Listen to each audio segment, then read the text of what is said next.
Le pasteur n'est pas là pour prendre soin des fidèles. Il n'est pas là pour leur donner à manger. Le pasteur n'est pas là pour les envoyer à l'hôpital. Il n'est pas là pour s'occuper des fidèles. Il est là pour prêcher pour le bien de leur âme.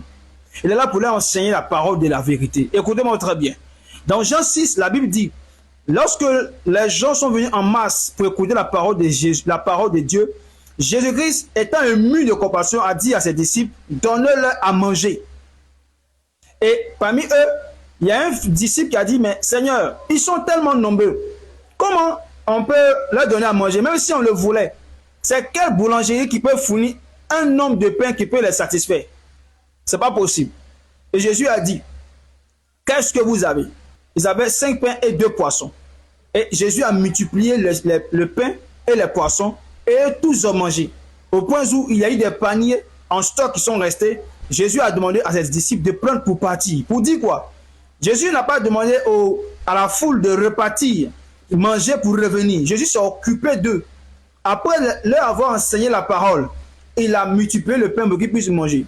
Si Jésus a dit donnez-leur à manger, ça veut dire que dans la caisse de l'église, là, Jésus voulait qu'ils prennent l'argent pour aller faire des achats pour le bien de la foule qui le suivait. Donc si un pasteur, son rôle est de juste enseigner la parole de Dieu, et lorsque le fidèle a problème de nourriture ou de logement, le pasteur ne peut rien faire pour lui, Jésus n'allait pas multiplier le pain pour eux.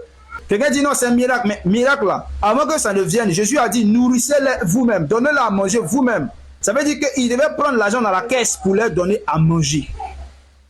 Donc, un pasteur est censé, par rapport au bien qui entre dans la caisse de l'église, veiller sur tout le troupeau, établir un système économique.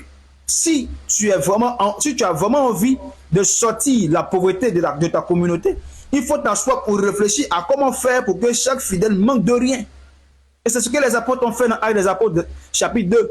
Ils ont mis tous les biens ensemble et ils distribuaient à chacun selon leurs besoins, au point où il n'y avait point de pauvres parmi eux. Qu'est-ce que vous voulez? Que le fidèle, lui seul, lutte dans la vie? Non. On n'est pas fait pour lutter seul dans la vie, sinon on ne serait pas un corps. Le corps fonctionne ensemble. Chaque organe connecté au corps dépend l'un de l'autre. Ils ne sont pas dissociés dans le fonctionnement.